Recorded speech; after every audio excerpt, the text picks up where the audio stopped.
इदम श्री सद्गुरुवे नमः। जन्म शताब्दी पुस्तक माला 83 का शुभारंभ।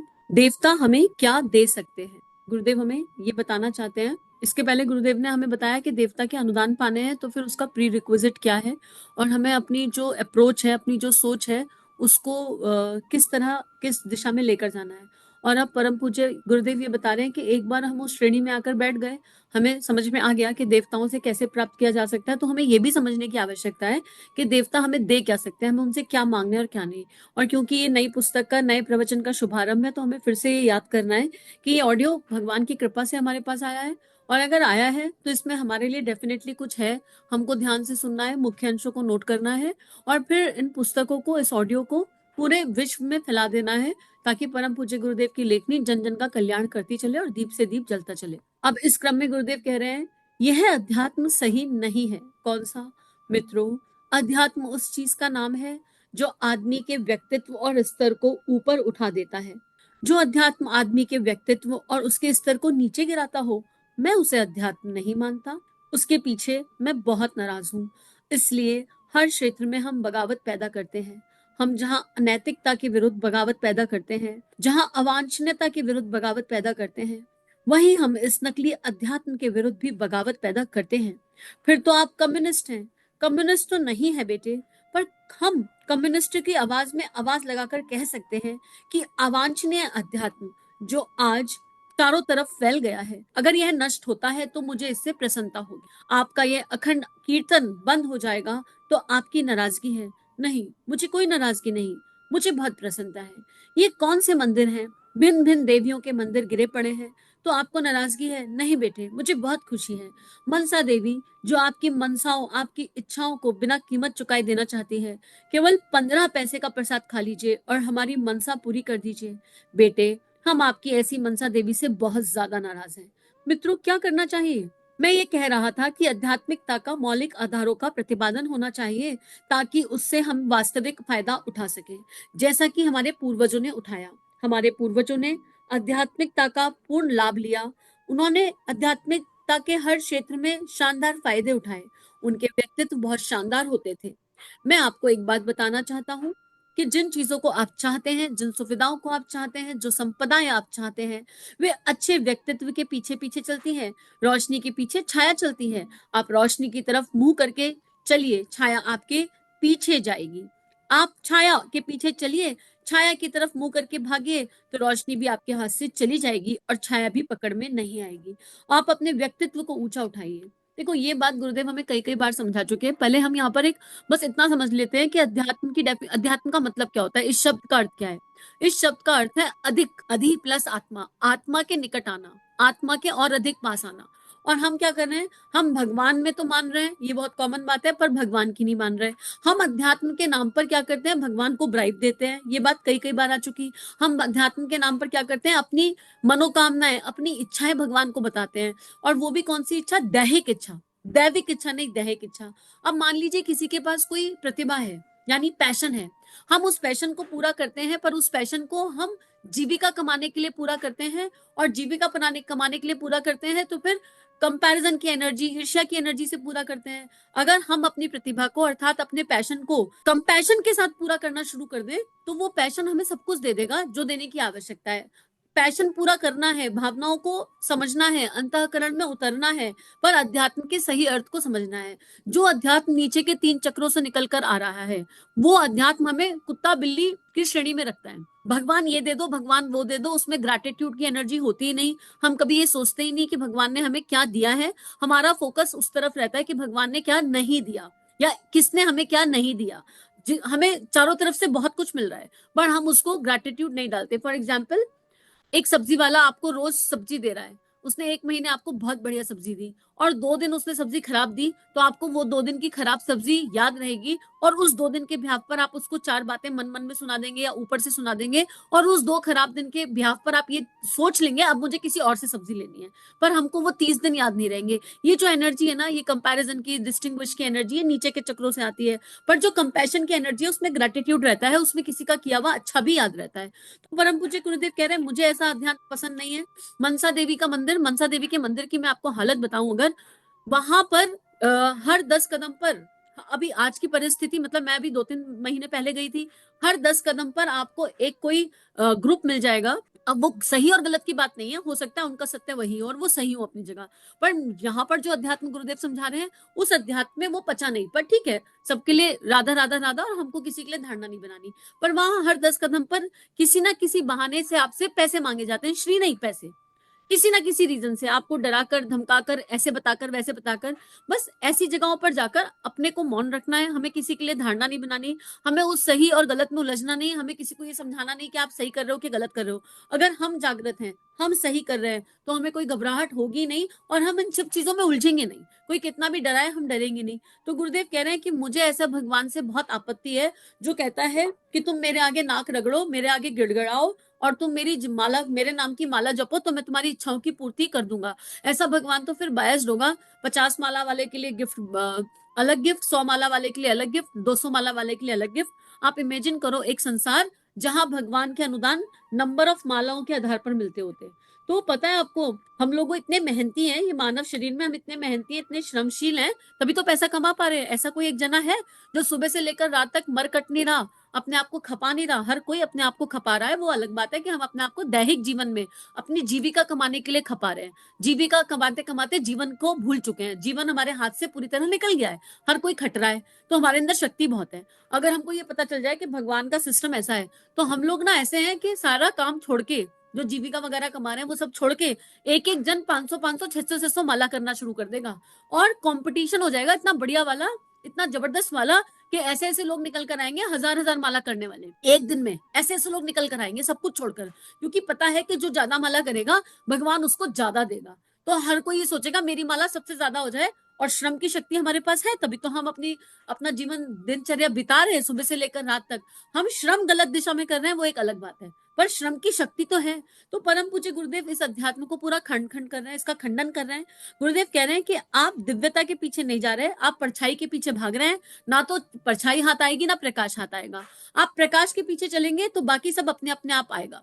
भाई, जिसका व्यक्तित्व जाग गया, हम गुरुदेव के पीछे क्यों चल रहे हैं? हम मदन मोहन मालवीय जी को, विवेकानंद जी को, रानी लक्ष्मीबाई को, मीराबाई को, एपीजे अब्दुल कलाम को, इतने लोग हुए, इनको क्यों फॉलो करते हैं, इनको क्यों देखते हैं? क्योंकि उन्होंने अपने भीतर का प्रकाश जगा लिया। और हमको उस प्रकाश से प्रकाश मिल रहा है, अंधकार की तरफ तो कोई नहीं जाना चाहता। तो हम ऑटोमेटिकली उनके पीछे पीछे हो जाते हैं। तो गुरुदेव कह रहे हैं अपना व्यक्तित्व ऐसा बनाइए, अपने आप को इतना ऊपर उठा लीजिए, अपने आप को इतना प्रखर कर लो कि तुमको किसी अंधकार के पीछे, किसी छाया के पीछे, किसी माया के पीछे भागना ही ना पड़े।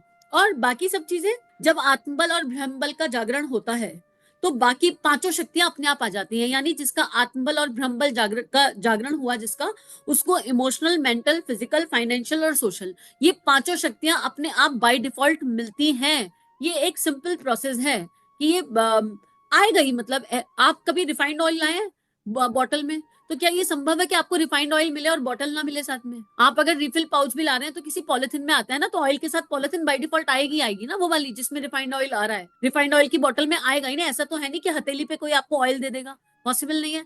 ऐसे ही जब ब्रह्म बल और का जागरण हो जाता है, आत्मबल का जागरण हो जाता है गुरु की शरण में बैठकर, तो बाकी सारी शक्तियां तो बाय डिफॉल्ट है, वो आएंगी आएंगी।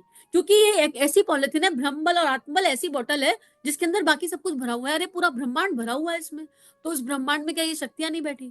तो गुरुदेव कह रहे हैं वास्तविक अध्यात्म को समझने की आवश्यकता है। मित्रों, आध्यात्मिकता का उद्देश्य है आदमी के व्यक्तित्व को ऊंचा उठा देना, चिंतन को सही दिशा देना, आदमी के दृष्टिकोण को परिष्कृत कर देना। अगर कोई आदमी यह कर सके, तब मैं कहूंगा कि जीवन में वास्तविक अध्यात्म आ गया। वास्तविक अध्यात्म को प्राप्त करने के बाद में आप वो चीजें पाएंगे जो आपको मिलनी चाहिए। मांगने पर भी मिलेंगी, बिना मांगे भी मिलेंगी। महापुरुषों के नाम सुने नहीं आपने? आप उन महापुरुषों की हिस्ट्री तलाश कर लीजिए। जनता ने उनको निहाल कर दिया, मांगने पर नहीं, बिना मांगे निहाल कर दिया। कल मैं गांधी जी का हवाला दे रहा था, बुद्ध का हवाला दे रहा था। जनता की बात कहूं, हाँ जनता की बात कहूं, और भगवान की बात कहूं, भगवान की बात कहूं, मैं आपसे सबकी बात करूंगा, जनता की भी, भगवान की। मैं कहूंगा कि अगर व्यक्तित्व और आपका अंतर्मन सच में वास्तव में पात्र है, तो आपको तीनों ओर से सहायता मिलेगी। क्यों साहब? एक ओर से कि तीनों ओर से? आपको हर दिशा से सहायता मिलेगी, आपको कुछ मांगना नहीं पड़ेगा, ये मैं आपसे वायदा करता हूँ। तीनों ओर से सहायता मिलेगी और इतनी अधिक मिलेगी कि उसको पाकर आप निहाल हो जाएंगे। देखो, अध्यात्म की सीढ़ी के ना कुछ सूत्र हैं। परम पूज्य जब गुरुदेव जब ये कह रहे हैं कि व्यक्तित्व को ऊंचा उठाना है और चिंतन को सही करना है, चिंतन को सही कैसे करना है, अगर कैसे की बात करें ना, तो तीन चार चीजें अच्छे से जान लीजिए। अगर आपके मन में किसी के प्रति कोई गांठ है, परिस्थिति के प्रति या किसी परिजन के प्रति आपके आसपास, तो फिर अभी चिंतन सही दिशा में नहीं गया, यानी अभी हमें क्षमा करना आया ही नहीं। हमें सबको क्षमा करना है पहले स्टेप पर। जब हम सबको क्षमा करेंगे तो धीरे धीरे हमें ये समझ में आएगा, हमारा मन हल्का हो जाएगा, हम लाइटर फील करेंगे। जब हम हल्के हो जाएंगे और लाइटर फील करेंगे तो परम पूज्य गुरुदेव की ये शिक्षाएं इंप्लीमेंट करने के लिए सरल हो जाएंगी। फिर जब आप धीरे धीरे क्षमा का अभ्यास करेंगे तो आपको सेकंड स्टेप पर क्षमा का अभ्यास करें कैसे? भाई आपका मन कहेगा मैं कैसे क्षमा कर दूं, सामने वाले ने मेरे साथ इतना बुरा बुरा बुरा बुरा बुरा किया, मेरे से तो नहीं हो रहा क्षमा। मैं रोबोटिक मोड पे आई एम सॉरी बोल भी दूं तो मुझसे तो नहीं हो रहा, दिल से अंतरात्मा में से आदमी दिखाई देता है तो मन करता है मुंह तोड़ दूं उसका, इतना इतना अंदर तिलमिलाहटें हो जाती हैं देख करके नहीं हो रहा। तो उस सेकंड स्टेप पर आपको गहना कर्मणो गति को अपनाना पड़ेगा, कर्म की गति के सिद्धांत को अपनाना पड़ेगा और ये स्वीकार करना पड़ेगा कि मेरे जीवन में जो भी परिस्थिति आई है, जो भी भावना आई है, जो भी सिचुएशन आई है, वो मेरे ही किए हुए किसी कर्म का फल है। कोई मुझे दुख नहीं दे रहा, कोई मुझे तकलीफ नहीं दे रहा, कोई मुझे त्रास नहीं दे रहा, ये मेरा ही अपना बोया हुआ है जो लौटकर आया है। बोया काटो का सिद्धांत, उसको जीना पड़ेगा। जैसे ही आप इसको आत्मसात करेंगे और आप ये मान लेंगे, आपसे नहीं माना जा रहा, रोबोटिक मोड पे मान लीजिए, पर मान लीजिए कि कोई मुझे दुख नहीं दे रहा। अगर किसी आत्मा ने आपको ए कैपेसिटी का दुख दिया तो आप ये समझ लीजिए कि किसी जन्म में आपने किसी भी आत्मा को, उसको या किसी और आत्मा को, ए को 1000 से मल्टीप्लाई कर दीजिए, इतना दुख दिया। गुरु की शरण में वो छोटा होकर ए वाले प्रेशर से लौटकर आया है। जब आप ये स्वीकार कर लेंगे कि ये मेरे ही अपने कर्म का फल है, तो आपको समझ में आएगा कि सामने वाली आत्मा की तो कोई गलती ही नहीं है। मैं माफ किसे करूं? माफ करना किसे है? माफ हम तब करते हैं जब मुझे लगता है कि किसी ने कोई गलती करी है। अब तो मुझे समझ में आ गया कि आई एम द सेंटर, गलती मैंने करी है, किसी जन्म में करी, इसमें नहीं करी। तो सामने वाली आत्मा तो केवल अपना रोल प्ले कर रही है और उस रोल प्ले में मुझे मेरे किए गए कर्म का फल लौटाकर मेरी यात्रा को हल्का कर रही है। तब आपके मन में ग्रेटिट्यूड की एनर्जी जन्म लेगी। किसके लिए? जिससे अभी थोड़ी देर पहले बैर था, अतिशय बैर था, अतिशय समस्या थी, अतिशय गुस्सा था। तब आप उसको प्यार से कहेंगे थैंक यू। शुरू में हो सकता है ये बहुत डेप्थ में ना आए, बहुत गहराई से ना आए, लेकिन आना शुरू हो जाएगा अभ्यास के साथ। और फिर आपको थैंक यू फील होगा, थैंक यू, मेरे कर्मों को, मेरे प्रारब्धों को पूर्ण करने में तुम सहयोगी आत्मा हो। भले ही आवरण से तुम मुझे काले बॉल डाल रहे हो, आवरण से तुम मुझे कठोर दिखाई दे रहे हो, पर अंतःकरण में तुम मेरी सच्ची सहयोगी आत्मा हो। ऐसा मन में भाव आएगा, तब कृतज्ञता आएगी। और जब ये कृतज्ञता का भाव आने लगेगा तो इस अभ्यास को करते करते धीरे धीरे प्रेम अनुभव होने लगेगा। कौन सा वाला प्रेम? अकारण प्रेम, नित्य प्रेम, शुद्ध प्रेम, प्रबुद्ध प्रेम, बहुत दिव्य वाला प्रेम। और यहां से दृष्टिकोण परिष्कृत होगा। गुरुदेव कह रहे हैं चिंतन को सही करना है और दृष्टिकोण को बदलना है। इसके बाद ये समझ में आएगा कि हमको अपनी दोष दृष्टि का विलय करना होगा, हमारी गुणग्राही दृष्टि का जागरण हो जाए। पहले क्या होता है, हमें शुरू शुरू के अभ्यास में क्या होगा, दोष दिखेंगे और फिर समझ में आएगा अरे यार मैंने किसी का दोष क्यों देखा। गुरुदेव उपासना समर्पण योग में कई कई जगह ये बात लिखते हैं वाग्मय में कि अगर आपको किसी का कोई दोष दिखाई दिया तो वो आपने आईना देखा है, वो विकार आपके भीतर कहीं है, आप माने या नहीं माने। अगर आपको किसी का अहंकार दिख गया तो अपने भीतर देखिए, किसी के अंदर ईर्ष्या दिख गई, किसी के अंदर जलन कुड़न दिख गई, तो पहले अपने भीतर देख लीजिए। हमारे फोल्डर पर किसी जन्म का चित्त पे छुप के बैठा वो इम्प्रिंट होगा। और ये मेरा अनुभव हुआ है। एक दो बार ऐसे इंसिडेंट हुए हैं जहां पर ऐसा लगा कि सामने वाले का कोई विकार दिखा और फिर ये वाला टूल अप्लाई किया कि यार ये विकार तो अपने अंदर होगा। तो यकीन करिए कई बार शुरू में जब अभ्यास किया तो 10-10, 15-15, 20-20 दिन लग गए ये ढूंढने के लिए कि ये विकार अपने भीतर कहाँ है। पर जब हम सतत गायत्री मंत्र का प्रकाश डालते रहते हैं गुरु शरण में और भीतर की ओर सुई करके बैठ ही जाते हैं, क्योंकि अभी सामने वाले का विकार दिख रहा है तब तक इसका मतलब मैल है भीतर, अभी गुणग्राही दृष्टि जागृत नहीं हुई। और उस क्रम में क्या होता है, आप सामने वाली आत्मा को बहुत सारा थैंक यू और सॉरी भेजो। जब आप उसको लव यू, थैंक यू और सॉरी भेजोगे तो धीरे धीरे आप अपने भीतर गहरा उतरने लगोगे, क्योंकि मिट्टी हट रही है आपके चित्त पर। उस आत्मा के लिए जो धारणाएं हैं उसकी मिट्टी जमी है। थैंक यू सॉरी प्रैक्टिस से, आई लव यू प्रैक्टिस से वो मिट्टी हटती है। जब वो मिट्टी हटती है तो कई कई जन्मों के कार्मिक पीछे समझ में आने लगते हैं और अपनी सफाई होने लगती है, और यहाँ से दृष्टिकोण परिष्कृत होता है और तब प्रेम सत्ता है, और फिर जब प्रेम सत्ता है तो सच्चा अध्यात्म जीवन में उतरता है। तो आज का स्वाध्याय यहीं पर समाप्त करते हैं। अपनी अपनी कॉपी सभी को जांचनी है। एक एक सिंगल पर्सन भी एक सेकंड के लिए अंदर ऐसा हो ना कि जिसकी छवि दिमाग में क्रिएट हो और मुस्कुराहट ना आए, मंगल की भावना ना आए, करुणा संवेदना ना आए, कुछ नहीं तो मान लो ये भी नहीं आ रही ना, तो समता पे तो चले जाओ एटलीस्ट, है ना, यहाँ तक तो आ जाओ कि ठीक है यार, तुम एक आत्मा मैं एक आत्मा, इसके बाद अगले स्टेप पर चले जाएंगे, यहाँ चले जाओ। क्योंकि ये जिए बिना अध्यात्म नहीं अनुभव में आएगा। समझ आ जाएगा पर अनुभव नहीं आएगा। एक्सपीरियंस करने में और समझने में अंतर होता है। स्वाद लेना है अगर, तो स्वाद लेने के लिए अपने आप को खाली करना पड़ेगा। हमारी ये जो इंद्रियां हैं ये पूरी तरह भगवान में डूब जाए और हमें हर किसी के भीतर का ईश्वर नजर आने लगे, तब तो अध्यात्म का स्वाद आएगा। तो बस इसी भाव के साथ इदम श्री सद्गुरुवे नमः। सभी अपना ध्यान रखिए और इन भावनाओं को विश्वव्यापी बनाने के लिए आपका आभार, कोटि कोटि आभार। सभी को प्रणाम। श्री प्रिया काउंसलिंग चैनल और देव परिवार चैनल पर जो वीडियोस आपको मिल रहे हैं, अगर ये आपके जीवन को बदल रहे हैं तो ये केवल गुरु कृपा है। आइए इस गुरु कृपा को विश्वव्यापी बनाएं। जो भी लिंक आप सुनते हैं, आपको जो भी लिंक अच्छे लगते हैं, उनको अपने व्हाट्सएप स्टेटस, फेसबुक स्टेटस, सारे सोशल नेटवर्किंग साइट्स पर लगाइए। इस टेक्नोलॉजी के माध्यम से आइए ऋषियों की, संतों की लेखनी को विश्वव्यापी बनाते हैं। जय हिंद, जय भारत। इदम श्री सद्गुरुवे नमः।